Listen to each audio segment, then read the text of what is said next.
नमस्कार दोस्तों।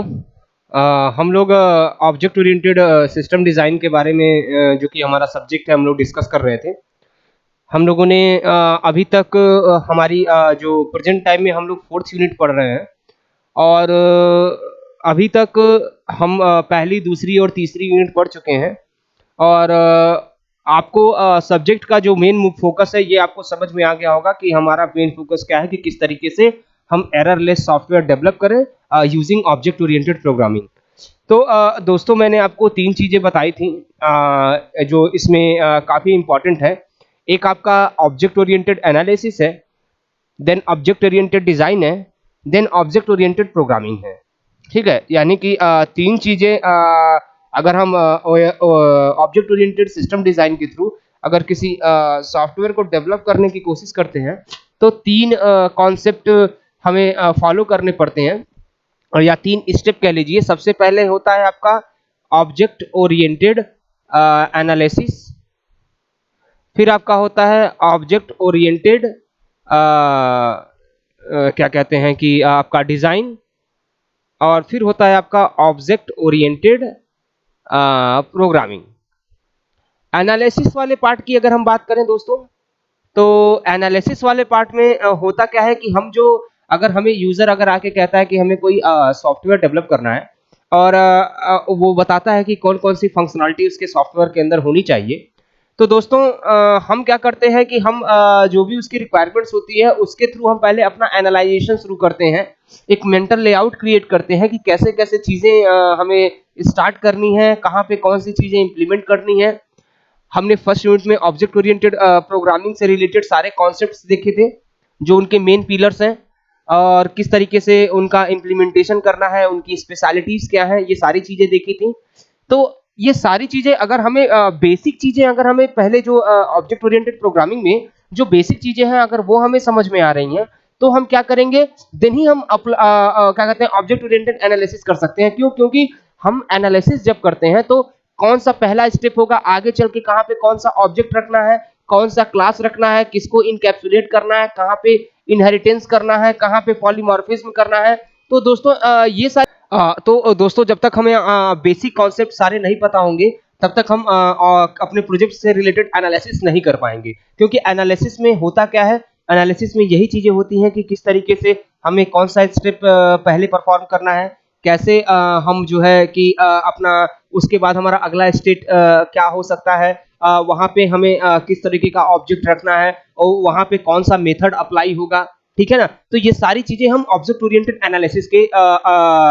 अंदर करते हैं। ठीक है ना? एक बार दोस्तों जब हम एनालिसिस कर लेते हैं तो देन उसके बाद से फिर हम अपने मेल्टन लेआउट को डिजाइन करने की कोशिश करते हैं ऑब्जेक्ट ओरिएंटेड डिजाइन के थ्रू, जिसमें हम यूएमएल के बारे में सेकंड यूनिट में हमने पढ़ा है। और सेकंड यूनिट में जो हम लोगों ने यूएमएल के बारे में पढ़ा है, तो यूएमएल में हमें दो तरीके के डायग्राम देखने को मिला था। एक आपका जो है वो स्ट्रक्चरल डायग्राम जिसको हम स्टैटिक डायग्राम भी कहते हैं और एक आपका बिहेवियरल डायग्राम जिसको हम डायनेमिक डायग्राम भी कहते हैं। तो दोस्तों ये ऑब्जेक्ट ओरिएंटेड सिस्टम को डिजाइन करने के लिए यूएमएल जो है सबसे बेस्ट वे है कि जो हमें ये सहूलियत प्रोवाइड करता है कि किस तरीके से हम किसी भी सॉफ्टवेयर को इम्प्लीमेंट करने से पहले हम उसको अच्छे तरीके से एनालाइज कर ले, ताकि जब हम इम्प्लीमेंटेशन करें तो वहां पे कोई भी गलती ना हो। तो दोस्तों ऑब्जेक्ट ओरिएंटेड प्रोग्रामिंग में जैसा कि मैंने आपको बताया कि स्टैटिकल यानी कि किस तरीके से आपका स्ट्रक्चर होगा, ठीक है ना, किस तरीके से आपका स्ट्रक्चर होगा, उस स्ट्रक्चर को किस तरीके से आपका स्ट्रक्चर होगा, उस स्ट्रक्चर को इंप्लीमेंट करने के लिए हम स्ट्रक्चरल डायग्राम का यूज करते हैं। और जो हम स्ट्रक्चर क्रिएट कर देते हैं दोस्तों, तो उस स्ट्रक्चर के अकॉर्डिंग यानी जो वो स्ट्रक्चर है वहां पे जहां जहां हमने जो भी कंपोनेंट रखा है, फिर हम उसके बिहेवियर को एनालाइज करने की कोशिश करते हैं बिहेवियरल डायग्राम के थ्रू, जिसके अंदर आपने देखा बहुत सारे डायग्राम है, एक्टिविटी डायग्राम, सीक्वेंस डायग्राम,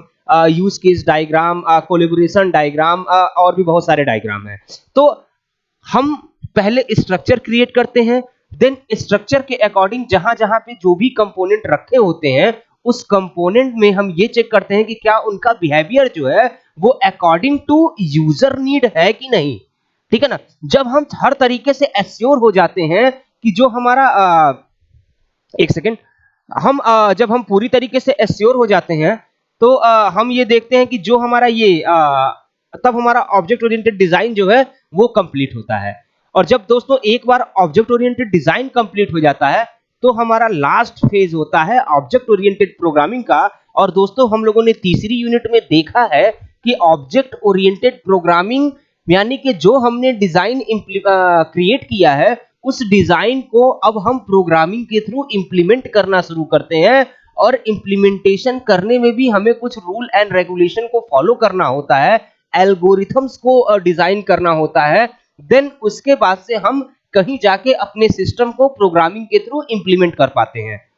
दोस्तों हम जैसा डिजाइन करते हैं वैसा ही प्रोग्रामिंग के थ्रू इंप्लीमेंट करने की कोशिश करते हैं, लेकिन डिजाइनिंग में और इंप्लीमेंटेशन में थोड़ा बहुत गैप होता है। लेकिन हमारी कोशिश यही होती है कि गैप जितना कम से कम हो उतना अच्छा है।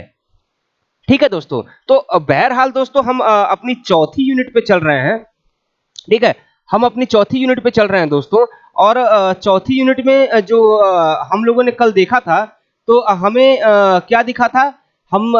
नेम स्पेस के बारे में देख रहे थे दोस्तों। तो नेम स्पेस के बारे में दोस्तों जब हम लोग देख रहे थे तो हमें क्या पता चला कि नेम स्पेस जो हम यूज करते हैं अपने ऑब्जेक्ट ओरिएंटेड प्रोग्रामिंग के अंदर वो एक्चुअली में है क्या, या सी प्लस प्लस के अंदर जो हम नेम स्पेस का कॉन्सेप्ट यूज करते हैं वो एक्चुअली में नेम स्पेस है क्या। तो हमें कल ये चीज पता चली थी, दो चीजें, कि कुछ प्री डिफाइंड नेम होते हैं जो कि हम प्रोग्रामिंग जब C plus plus programming create की जा रही थी, बनाई जा रही थी, तभी उनको फिक्स कर दिया गया था कि पर्टिकुलर इस नेम का ये इस नेम से ये कोड एग्जीक्यूट होगा। ठीक है ना। तो अगर हम नीचे आगे चल के अगर जैसे कि हम लोगों ने देखा था कि ये जैसे कि ये काउंट है, ये इंड एलन है, एल है, तो ये दोनों क्या है, ये नेम है। ठीक है ना। अब ये इस नेम से कोई ना कोई कोड जो है वो अटैच है। जब भी हम इस नेम को कहीं प्रोग्रामिंग में इंप्लीमेंट कर रहे हैं तो वो कोड जो है वो क्या होगा, एग्जीक्यूट होगा। ठीक है ना। लेकिन वो एग्जीक्यूट तभी होगा जब हमने हेडर फाइल में यहाँ पे name space using name space STD लिखा होगा। क्यों? क्योंकि वो सेट है, यहाँ पे क्या है, नेम का सेट है, जिससे कि कोई भी नेम जो नीचे हम यूज कर रहे हैं तो वो आइडेंटिफाई कहां से होता है, इस यूजिंग नेम स्पेस एसटीडी से। ठीक है ना। तो ये था एक आपका नेम स्पेस। और दूसरा जो नेम स्पेस का जो मेन मोटो था वो ये था कि किस तरीके से अगर हमें एक ही नेम से एक से ज्यादा फंक्शन को क्रिएट करना है, ठीक है, या एक ही नेम से एक से ज्यादा क्लास बना रहे हैं, या एक ही नेम से एक से ज्यादा ऑब्जेक्ट्स बना रहे हैं, तो वहां पे क्या होगा कि केवल नेम के थ्रू हम उसको आइडेंटिफाई नहीं कर पाएंगे। तो नेम स्पेस क्या करता है कि एक नेम वाले जितने भी फंक्शन या ऑब्जेक्ट या क्लासेस होते हैं उनके साथ वो कुछ एडिशनल इंफॉर्मेशन को भी रखता है, ताकि जब उस पर्टिकुलर फंक्शन को कॉल किया जाए जो सेम नेम से एक से ज्यादा फंक्शन है, तो नेम स्पेस क्या करे कि उस एडिशनल इंफॉर्मेशन के थ्रू ये कैरेक्टराइज कर सके कि कौन से फंक्शन को कॉल किया जा रहा है, भले ही वो एक ही नेम से दो या तीन फंक्शन हो। ठीक है। तो हम लोगों ने दोस्तों प्रोग्रामिंग के पहली चीज तो हम लोगों ने कल डिक्लेरेशन भी देखा था कि देखो नेम स्पेस का डिक्लेरेशन कैसे किया जाता है। पहले हम नेम स्पेस लिखते हैं, फिर नेम स्पेस का नाम लिखते हैं, और उसके बाद से दोस्तों यहाँ पे हम कोड का डिक्लेरेशन करते हैं। ठीक है ना। कोड का डिक्लेरेशन करने के बाद जब हम मेन फंक्शन में आते हैं तो वहां पे हम क्या करते हैं, नेम यानी कि ये जो नेम स्पेस का ये जो नेम लिखा हुआ है ये, और उसके साथ साथ जो कोड होता है यानी कि जो डिक्लेयर कोड किया जा रहा है उस कोड को हम लिखते हैं। ठीक है ना। तो जिसके लिए मैंने आपको एक एग्जांपल भी दिखाया था कि जैसे देखिए यहाँ पे नेम स्पेस हमने लिखा, हमने यहाँ पे फर्स्ट स्पेस लिखा, इसके अंदर हमने वाइड एक फंक्शन बनाया और उस फंक्शन के अंदर क्या प्रिंट हो रहा है, ये प्रिंट हो रहा है। इसी तरीके से हमने एक सेकंड नेम स्पेस लिया, उसमें सेकंड नेम दिया, उसमें भी हमने सेम फंक्शन लिया जो कि यहाँ पे था। ठीक है ना। और इसके थ्रू ये प्रिंट हो रहा है। फिर हमने इंट मेन के अंदर हमने फर्स्ट स्पेस ये कॉलन लगाया और फंक्शन का नाम लिखा। फिर हमने सेकंड में भी वो कॉलन लगाया, डबल कॉलन, और फंक्शन का नाम लिखा। अब जब ये प्रोग्राम एग्जीक्यूट हो रहा है दोस्तों, तो एग्जीक्यूशन में आप देख रहे हैं कि वो प्रिंट क्या कर रहा है, देखिए वो प्रिंट कर रहा है एक आपका इनसाइड फर्स्ट स्पेस और एक आपका इनसाइड सेकंड स्पेस। यानी कि जो आपका ये लिखा हुआ है और जो आपका ये लिखा हुआ है डबल कोट के अंदर, ठीक है ना, ये इसी को क्या कर रहा है, प्रिंट कर रहा है दोस्तों। तो दोस्तों ये हमने कल डिस्कस किया था नेम स्पेस के बारे में। आइए देखते हैं अगला। तो ये देखिए लिखा है द यूजिंग डायरेक्टिव्स, ठीक है ना, तो ये भी नेम स्पेस के अंदर है। आइए देखते हैं कि ये क्या है, इसका मतलब क्या है। तो जैसा कि देखिए लिखा है you can also avoid prepending of name space with the using name space directive.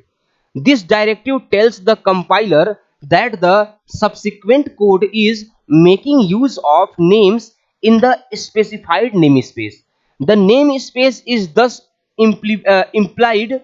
for the following code. तो आइए देखते हैं कि डायरेक्टिव का यूज कैसे करते हैं हम नेम स्पेस के अंदर, ठीक है। तो जैसा कि देखिए आपको दोस्त ये कोड दिख रहा है, ठीक है, ये आपकी हेडर फाइल्स के अंतर्गत आ गई, ठीक है ना। उसके बाद से वही सेम प्रोग्राम है, हमने नेम स्पेस को डिस्कस किया, नेम स्पेस, फिर फर्स्ट नेम स्पेस लिखा, फंक्शन लिखा, सब सेम ऊपर वाला प्रोग्राम है। और हमने इस फंक्शन को अगर कॉल करेंगे तो हमारा ये प्रिंट हो रहा है। फिर हमने सेकेंड नेम स्पेस लिखा, दूसरे सेकेंड स्पेस का नाम लिखा, उसके बाद से हमने ये फंक्शन लिखा और इस फंक्शन के थ्रू जो प्रिंट हो रहा है वो ये प्रिंट हो रहा है, ठीक है ना। तो देखिए क्या लिखा हुआ है कि if we compile and run above code this would produce the following result inside the first space, ठीक है। क्या क्या प्रोड्यूस करेगा, अगर हम इसको कोड करें तो ये क्या करेगा, केवल इतने की बात कर रहे हैं हम,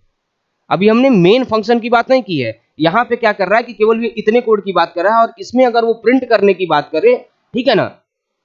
इसमें अगर इस कोड को कंपाइल करने के बाद प्रिंट किया जा रहा है तो वो रिजल्ट केवल और केवल क्या दे रहा है, ये रिजल्ट दे रहा है, ये वाला रिजल्ट नहीं दे रहा है। देखिएगा यूजिंग डायरेक्टिव के बारे में मैं बता रहा हूं, यहाँ पे केवल ये वाला रिजल्ट शो कर रहा है, ये रिजल्ट शो नहीं कर रहा है, ठीक है ना। तो देखिए the using directive can also be used to refer to a particular item within a namespace. For example, if the only part of the std namespace that you intended to use is count, you can refer to it as follows using std count, ठीक है ना। अगर हम यहाँ पे केवल जैसे कि कह रहा है ना कि हम केवल अगर काउंट का ही हमें यूज करना है, ठीक है, एग्जांपल के थ्रू, तो हम चूंकि यूजिंग std लिख के और हम काउंट लिख सकते हैं, ठीक है ना। तो subsequent code can refer to count without prepending the name space, यानी यहाँ पे क्या है कि बिना नेम स्पेस के प्रीपेंड के, यानी पहले नेम स्पेस के बिना लिखे ही हम सीधे क्या कहते हैं कि हम यूजिंग एसटीडी लिख के काउंट को फंक्शन को कॉल कर सकते हैं, यानी कि काउंट को डायरेक्ट नेम स्पेस अगर हम नहीं लिखते हैं, बात समझिए, ये डायरेक्टिव की बात है। डायरेक्टिव का मतलब क्या है कि जैसे अभी तक हम कोड में क्या लिख रहे थे, हमें ये लिखना पड़ रहा था, ठीक है ना, ये लिखना पड़ रहा था, तब जाके ये काउंट को और इंड एलन को सपोर्ट कर रहा था, बात समझिएगा, ठीक है ना, तब जाके ये इन दोनों को सपोर्ट कर रहा था। लेकिन अगर हमें डायरेक्ट हर जगह पे अगर हम नेम स्पेस को नहीं लिखते हैं और हमें डायरेक्ट काउंट की जरूरत पड़ती है, यानी हमें प्रिंट कराने की या शो कराने की जरूरत पड़ती है, तो वहां पे हम ये डायरेक्ट लिख सकते हैं कि using STD double quote count. तो ये कर देने से उस पर्टिकुलर जगह पे वो ये काउंट वाला जो नेम है जिसके थ्रू एक कोड एग्जीक्यूट हो रहा है, वो अपना मतलब कि वो वहां पे एज अ फंक्शन वो वहां पे वर्क करेगा, ठीक है ना। तो जैसा कि देखिए लिखा हुआ है subsequent code can refer to count without prepending the name space but other item in the study name space will still need to be explicit as follows, ठीक है ना। तो जैसे देखिए यहाँ पे आपको ये कोड दिख रहा होगा। अब यहाँ पे देखिए क्या है कि इंक्लूड आईओ स्ट्रीम, आपकी हेडर फाइल। अब हमने नेम स्पेस का कहीं यूज नहीं किया है, हमने सीधे क्या लिखा है, using STD double quote count, यानी कि अब ये काउंट जो है दोस्तों, ये एज जब भी हम काउंट को कॉल करेंगे, जब भी हम यूजिंग एसटीडी काउंट को कॉल करेंगे, तो ये आपका ये जो चीज है इसके थ्रू हम सीधे काउंट मतलब कि अगर हम यूजिंग एसटीडी का अगर यहाँ पे अगर हम कोड में यूज कर रहे हैं और काउंट लिखते हैं, तो सीधे काउंट वाला जो नेम है उसके थ्रू जो भी कोड एग्जीक्यूट हो रहा है वो एग्जीक्यूट होगा, ठीक है ना। उसके बाद से हमने क्या लिखा, int main count,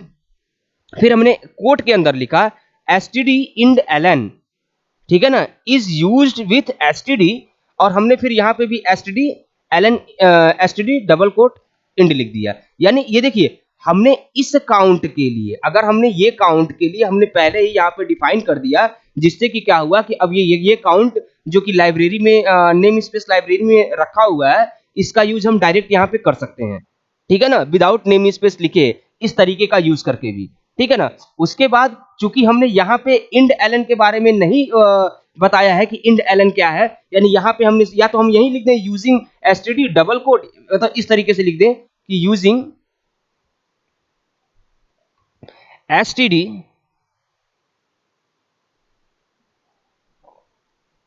double quote end L, ठीक है ना। अगर वो चीज अगर हम यहाँ पे इंप्लीमेंट कर दें ये चीज, तो भी हमें फिर यहाँ पे ये लिखने की जरूरत नहीं पड़ेगी। लेकिन चूंकि हमने यहाँ पे उसको डिफाइन किया नहीं है, तो इसलिए हमें यहाँ पे एसटीडी डबल कोट इंड एलन लिखने की जरूरत पड़ रही है, जिसके थ्रू क्या होगा कि ये भी जो है अब डायरेक्ट जो है नेम स्पेस के थ्रू एक्सेस हो सकता है, और उसके बाद से रिटर्न 0। तो जैसा कि देखिए यहाँ पे लिखा हुआ है कि if we compile and run above code this would produce the following result, और वो रिजल्ट क्या होगा, दैट इज ये रिजल्ट होगा जो हमने इस डबल कोट के अंदर लिखा हुआ है, देखिए यहां पे। तो दोस्तों हमारे कहने का आइए पहले हम इसको देख लें फिर क्या था। जैसा कि देखिए यहाँ लिखा हुआ है कि names introduce in a using directive obey normal scope rules, the name is visible from the point of the using directive to the end of the scope in which the directive is found. Entities with the same name defined in an outer scope are hidden, ठीक है ना। तो देखिए simple ये जो हमारे कहने का मतलब क्या है, ये जो हम अभी देख रहे थे कि यूजिंग डायरेक्टिव के बारे में, ठीक है ना। तो ये जब दोस्तों हम ये जो यूजिंग डायरेक्टिव के बारे में हम देख रहे थे, तो यहाँ पे हमने क्या देखा कि अभी तक हम क्या करते थे कि नेम स्पेस लिखते थे, और नेम स्पेस लिखने के बाद हमें फिर काउंट को और इंड एलन को अलग से डिफाइन करने की जरूरत नहीं पड़ती थी कहीं पे भी। जैसे कि अभी नेम स्पेस लिखने के बाद क्या है कि हमें कहीं भी काउंट की और इंड एलन की जरूरत नहीं है,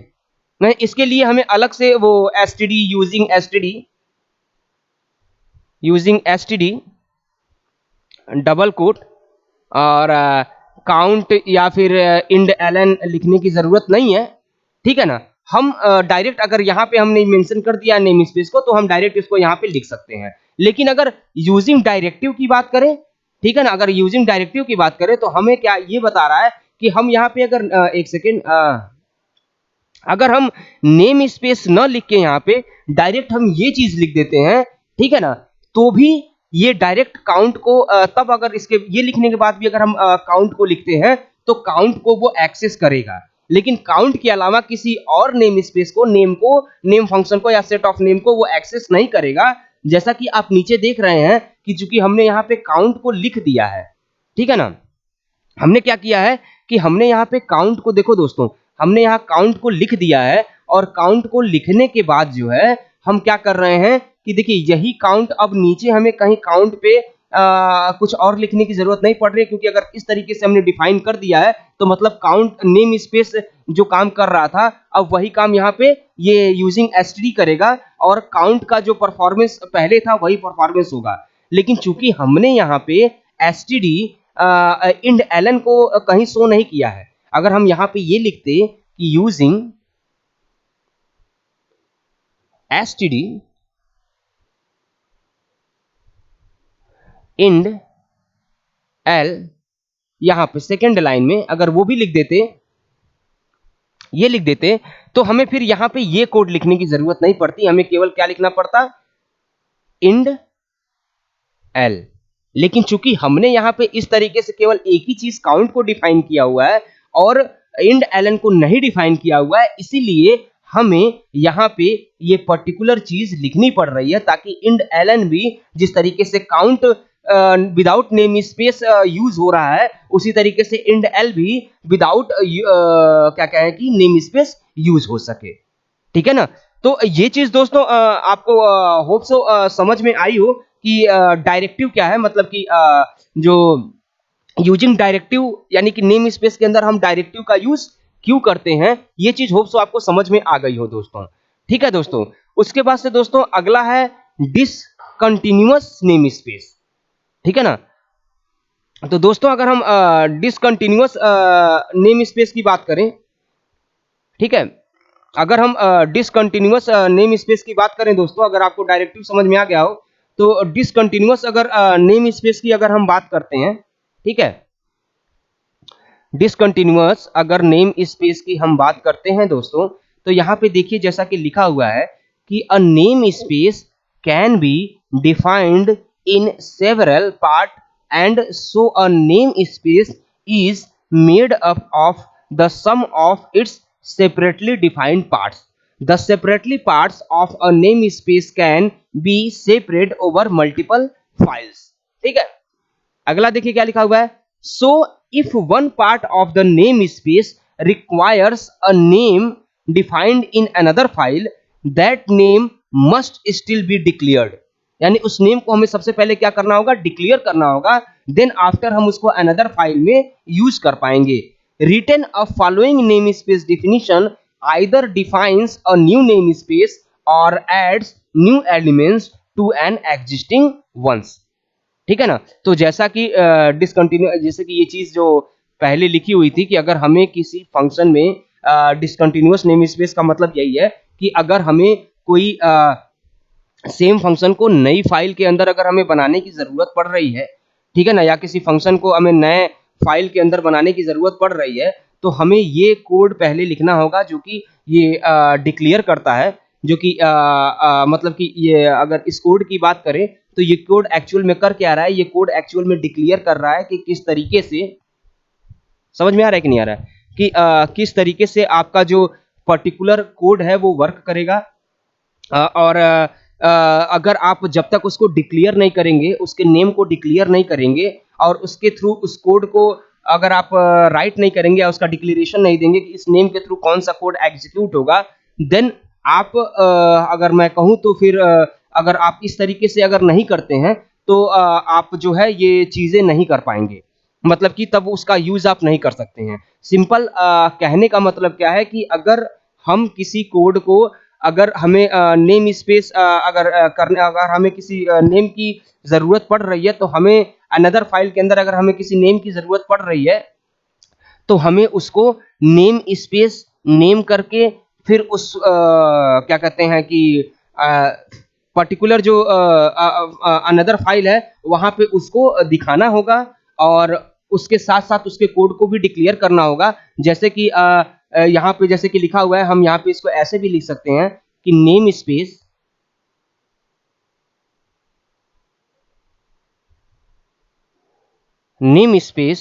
नेम मान लो हमने लिख दिया राम, कोई भी नेम लिख सकते हैं, ठीक है ना। और उसके बाद से हमने करली ब्रैकेट में लिखा वाइड, ठीक है। उसके बाद से हमने करली ब्रैकेट में क्या लिखा, हाँ, कि वाइड फंक्शन, ठीक है, फिर करली ब्रैकेट और काउंट, डबल कोट के अंदर हमने क्या लिखा, प्रिंट, प्रिंट लिख के डबल क्लोट क्लोज करके, और यहां पे हमने क्या लिखा, इंड एल, और चूंकि दो करली ब्रैकेट है तो अब क्या होगा कि जैसे हम आगे जब हम कहीं उसमें यूज करेंगे तो हम क्या लिख सकते हैं, राम डबल कोट, और वहां पे हम क्या लिख सकते हैं, फंक्शन। तो इतना लिखने से अगर ये फंक्शन सपोज कीजिए कि कहीं और लिखा हुआ है, जैसे कि मैं यहां पे अगर लिख दूं कि वही सेम चीज नेम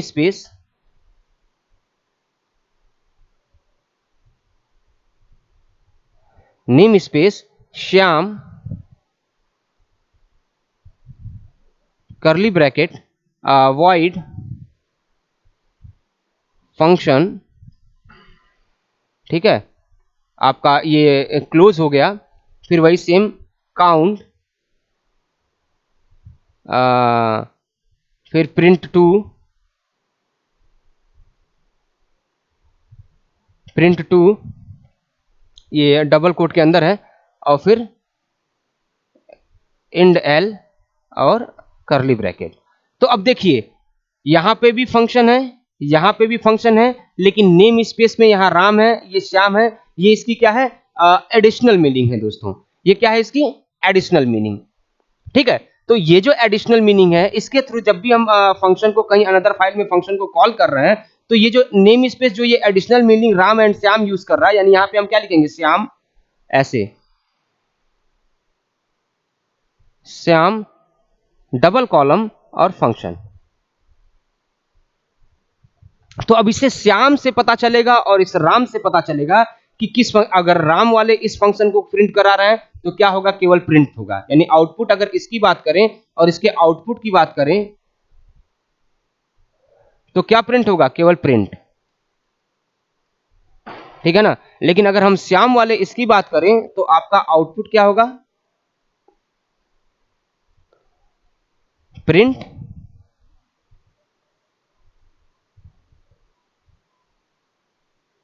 टू, ठीक है ना। तो इस तरीके से दोस्तों हम नेम स्पेस का यूज करके अलग अलग फाइल्स में हम आसानी से, अगर हम कहें कि अलग अलग फाइल्स की बात करें तो हम बड़ी आसानी से नेम स्पेस का यूज करके ये काम कर सकते हैं दोस्तों, ठीक है। तो देखिए दोस्तों, सी प्लस प्लस का अगर हम इंप्लीमेंटेशन कर रहे हैं, ठीक है ना, तो चूंकि हमें पता है कि सी प्लस प्लस आपका प्योर ऑब्जेक्ट ओरिएंटेड प्रोग्रामिंग नहीं है, ठीक है, लेकिन ये ऑब्जेक्ट ओरिएंटेड प्रोग्रामिंग के कॉन्सेप्ट को भी अडॉप्ट करती है और प्रोसीजरल पैराडाइम्स के कॉन्सेप्ट को भी अडॉप्ट करती है, ठीक है। तो दोस्तों अगर ये दोनों पैराडाइम्स को अडॉप्ट करती है तो आप देख रहे हैं कि देखिए नेम स्पेस का जो कॉन्सेप्ट है वो सी यानी कि प्रोसीजरल की बात करें तो वहां पे नहीं है, ठीक है। वहां पे नेम स्पेस का कोई कॉन्सेप्ट नहीं है। हम function overloading sorry operator overloading का कॉन्सेप्ट है वहां पे, लेकिन अगर हम नेम स्पेस की बात करें तो नेम स्पेस का कॉन्सेप्ट यहां पे नहीं है। तो आपको समझ में आ गया होगा कि एक्चुअल में नेम स्पेस है क्या, नेम स्पेस को हम लिख क्यों रहे हैं और इसकी जरूरत एक्चुअल में है क्या हमारे कोड के अंदर। तो दोस्तों जैसा कि मैं आपको बता रहा हूं कि हम लोग जो ऑब्जेक्ट ओरिएंटेड सिस्टम डिजाइन जो हमारा सब्जेक्ट है हम पढ़ रहे हैं, तो ये तभी हमारे लिए अगर मतलब कि ये जो इसका जो मेन मोटो क्या है कि हम इसके थ्रू एक सिस्टम या एक सॉफ्टवेयर को डेवलप करना चाहते हैं। और अगर हम इसके थ्रू एक सॉफ्टवेयर को डेवलप करना चाहते हैं तो हमें यह भी पता है कि हमें इसके लिए एक मेंटल लेआउट क्रिएट करना पड़ेगा, हमें एक डिजाइन क्रिएट करना पड़ेगा, उसके बाद से तब जाके हम इसको कहीं प्रोग्रामिंग में इंप्लीमेंट करेंगे। लेकिन दोस्तों अगर डिजाइनिंग वाले फेज को अगर हम छोड़ दें, ठीक है, डिजाइनिंग फेज को अगर हम थोड़ा सा इग्नोर कर दें, देखिए डिजाइनिंग फेज को चलो हम थोड़ा सा इग्नोर कर देते हैं, तो अगर हम डिजाइनिंग फेज को इग्नोर करते हैं दोस्तों तो आप एक चीज देख लीजिए, समझ लीजिए कि अगर हम डिजाइनिंग फेज को इग्नोर कर रहे हैं तो होगा क्या कि हम दो चीजों के ऊपर हमें फोकस करना होगा, एनालिसिस के ऊपर और इंप्लीमेंटेशन के ऊपर, यानी प्रोग्रामिंग के थ्रू इंप्लीमेंटेशन के ऊपर। तो अगर हम प्रोग्रामिंग के थ्रू इंप्लीमेंटेशन कर रहे हो या फिर मेंटल या विजुअल एक लेआउट क्रिएट कर रहे हो जिसको हमें ड्रॉ करना हो या डायग्राम के थ्रू शो करना हो, तो ये तभी हो सकता है जब हमें ये देखिए, अगर आप सी प्लस प्लस के थ्रू प्रोग्राम बना रहे हैं या फिर आप जावा के थ्रू प्रोग्राम बना रहे हैं, लेकिन अभी हम चूंकि हमारी 4th यूनिट में हम सी प्लस प्लस के बारे में बात कर रहे हैं, तो अगर आप सी प्लस प्लस के थ्रू दोस्तों अगर आप प्रोग्राम बना रहे हैं तो जब तक आपको ये चीजें पता नहीं होंगी, अब हम काउंट और एलन का यूज कर रहे हैं लेकिन ऊपर हमें ये भी नहीं पता है कि हम नेम स्पेस लगाना है, ठीक है ना। और अगर हम नेम स्पेस नहीं लगाएं, अगर हमें ये पता नहीं होगा और हम नेम स्पेस लगाने जाए नहीं लगाते हैं तो नीचे वाले फंक्शन हमारे काम नहीं करते हैं, क्योंकि हमें पता है कि कहीं ना कहीं काउंट और ये इंड एलन ये सब एक नेम का सेट है जो कि नेम स्पेस की थ्रू ही एक्सेस किया जाता है। इसके अलावा दोस्तों जैसा कि ये आपको दिखाई दिया कि डिस्टिंग्विश नेम्स एंड क्या कहते हैं कि डायरेक्टिव, कि किस तरीके से डायरेक्ट तरीके से भी हम नेम स्पेस को यूज कर सकते हैं, ठीक है ना? तो जो डायरेक्ट तरीके से नेम स्पेस को यूज कर सकते हैं, जहां पे हमें यहाँ ये नेम स्पेस जो हम ये लिख रहे हैं, हमें वहां पे नेम स्पेस लिखने की जरूरत नहीं पड़ रही है दोस्तों। ठीक है ना? हम डायरेक्ट क्या कर रहे हैं, अगर हम देखें तो हम डायरेक्ट क्या कर रहे हैं कि हम इसका यूज करके, इस पर्टिकुलर का यूज करके, या फिर यहाँ पे जो हमने इसका यूज किया है इसका यूज करके हम विदाउट नेम स्पेस लिखे भी हम डायरेक्ट किसी प्रीफिक्स वर्ड को या नेम को कॉल कर सकते हैं। इसके अलावा दूसरी चीज जो क्या है कि अगर हम सेम नेम से अलग अलग फंक्शन बना रहे हैं, सेम नेम से फंक्शन बना रहे हैं, तो नेम स्पेस कुछ एडिशनल इंफॉर्मेशन उस पर्टिकुलर सेम नेम के फंक्शन से रिलेटेड रखता है, ताकि जब उसको कॉल किया जाए तो वो ये आइडेंटिफाई कर सके कि कौन सा नेम किस फंक्शन को कॉल किया जा रहा है। ठीक है दोस्तों, तो ऑब्जेक्ट ओरिएंटेड सिस्टम डिजाइन में होप सो आज जो मैंने आपको चौथी यूनिट में ये पढ़ाया नेम स्पेस, तो आपको ये नेम स्पेस अच्छे से समझ में आया होगा। अब कल मैं नेम स्पेस पे ही एक दिन और डिस्कस करूंगा, क्योंकि इसमें एक नेस्टेड नेम स्पेस का भी कॉन्सेप्ट है। तो कल नेम स्पेस के बारे में उसको भी बता के मैं ये पूरी तरीके से नेम स्पेस के टॉपिक को खत्म करूंगा। होप सो दोस्तों आपको आज का लेक्चर समझ में आया हो। Thank you very much.